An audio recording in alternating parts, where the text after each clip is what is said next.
What's a first date deal breaker for you? Being constantly on their phone. If it's a one-way conversation, me asking them questions and taking interest in their life and them asking none or minimal questions about me. Being married. Bringing your friend to the date because you were nervous. Bragging about your knife collection at home. Never knew these things would come up in the first dates I've been on, but here we are. Is anyone else put off if they're too, I dunno, clean? I don't mean dirt, I mean like, their performance. I want a person to occasionally say something stupid or amble nervously, trip over their words, drop something, spill a drink, misinterpret a facial cue/hand gesture. If someone doesn't make a few mistakes I start to wonder what the hell their game is. I went out with a guy who said he's never broken up with a girl because if you're getting good pussy all the time, why would you give that up? So probably that. Being late. I'm not talking a few minutes late, I'm talking a half hour late or anything later than that. If we don't hit it off as friends. I haven't been in the dating world for a long time and everyone's a bit nervous on a first date. But if we couldn't just talk about movies and video games and goofy shit together, just have a relaxing time chatting without everything feeling like a weird competition or pageant, I knew it wasn't gonna work. Also, people who get way too pissed off over disagreement in media taste. If casual disagreements, not core values disagreements, just casual disagreements about gameplay preferences or special effects quality, or how good the writing in a novel is, make the other person red-faced angry, I'm moving in the other direction. About a month or two ago I matched with a girl on Tinder, so we decided to go on a date, but when I asked her what she wanted to do she turned down everything I asked. Then she said we are going to eat at a restaurant called Maria's, a Italian restaurant. I like their food, so I said sure. We get there, and it turns out that her ex, that she hasn't gotten over yet worked there, and she was awkwardly flirting with him. So I was already thinking about ditching, but we already ordered, so I decided to wait. I went to the bathroom and her ex followed me. I was think back quote shit am I really about to fight some dude in a bathroom, but when the door closed he said dude leave her, she's crazy, had to break up with her after a week, because I caught her poking a hole in the condoms we bought. Needless to say I ordered separate checks and that pissed her off, and she said she didn't have any money. I said too bad, gave the guy a tip of $20 for the save, and decided to sit out in the parking lot. She had to call her mom, or so I assume it was some older lady, to come pick her up and give her money. Expecting the guy, to pay for her. I mean I will, but if you are expecting me as if it is my job then fuck you. On the flip side, I hate when people get offensive about the woman offering to pay. I have gone on dinner dates with guys still in school and only working part-time, while I have a pretty well-paying job. Some of them have acted almost offended that I can even think of offering to pay for the meal that we both ate, since it shouldn't be the woman's responsibility to foot the bill. If she greets me at their door wearing a furry outfit, I'm not against people being furries, I just don't want to go down that path, yet if ever. If they expect sex. Fun story, I went on the worst date a while ago.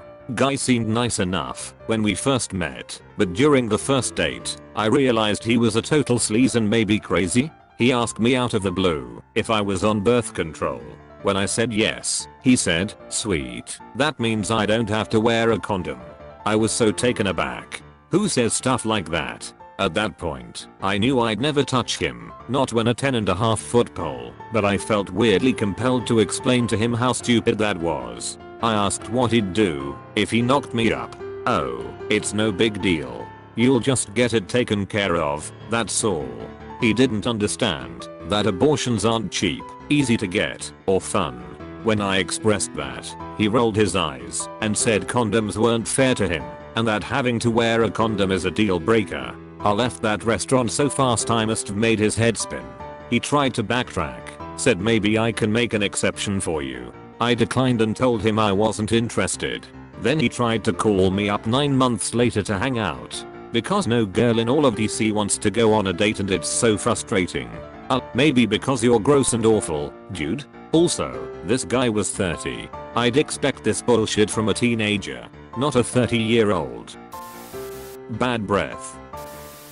Having trouble actually planning the first date. Met a girl once, and we hit it off really well. We'd met on Tinder, but after weeks of back and forth we exchanged Instagram usernames, and then phone numbers. I texted her asking when she had the day off, and if she wanted to go glow in the dark mini golfing, and she agreed, and gave me a date. We arranged a time, and a week later, the day before the date, I texted her to make sure we were still on.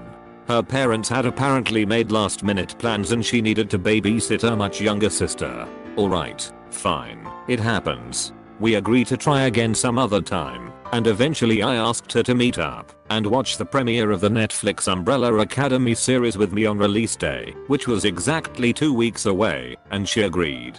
I texted her a week before the release asking for a time and place to meet up, and she told me she'd already made plans. I'm thinking okay WTF, fine, whatever, and stopped texting her. 6 days later she actually sent me a Valentine's Day text, and I was about to just let it go, but then on the actual day of the show's release she posted publicly online that she was with friends watching Death Note on Netflix. I haven't spoken to her since, and she's never tried again to contact me herself. Not appearing as shown on Tinder. I've had several dates where either creative photography or just ancient pics of oneself were used. I mean, once I see you in person, you can't hide that you're 50 pounds heavier than advertised. If they turn into a girls gone wild chick after a couple drinks. Thank you but no thank you ma'am. Being difficult with the server, and when they show a disinterest in anything you have to say and bring the conversation back to themselves. If you're just gonna blow me off every time, why bother lol. Lying. If someone is significantly different from anything they have led me to believe prior to the first date, I'm immediately not interested. I don't really care that much about their weight, height, political leanings, religion, etc. But lie to me first thing and we've got nothing else to talk about. She told me all about her failed abortion and how she thinks pro-lifers have infiltrated clinics to purposely mess up procedures so the baby is stillborn. Maybe I'm picky, but that felt like second or third date material. Exes, especially if there seem to be too many of them. Bragging or moaning about sex life. Any evidence of a condescending attitude or a tone which suggests I'm being made fun of. This is not the same as flirting or simple teasing. Any kind of detectable annoyance or irritation with what I'm saying. I once ghosted after a first date due to a combination of the above. These to me are the equivalent of a serious fault on a British driving test. You have failed immediately and there is no going back, but you complete the rest of the test as a formality and don't find out until the end. Gross table manners, smacking their lips, chewing with their mouth open, etc. I once never saw a guy again because every time he took a bite he moaned a bit because the food was so good. It was disconcerting. I don't think he knew he was doing it. Went on a date with a guy yesterday who was a Christian. I'm an atheist, but that's fine. And went on an unprompted monologue about how homosexuality is not God's will, not fine. I'm a man. We were both men. It was a gay date. It was very confusing. Anywho, so I called the date off and went to a coworker son's first birthday party and got blackout drunk and high. It was a really wild birthday party. I woke up on her deck, being spooned in a lawn chair by a large Puerto Rican man in a Hawaiian shirt with tucans on it. He didn't speak English, and I don't speak Spanish, so while I'm confident we didn't have sex, I don't know what did happen. Suddenly unloading all their baggage on the first date. Like, I get that you're lonely, but please see a therapist. I can't help you.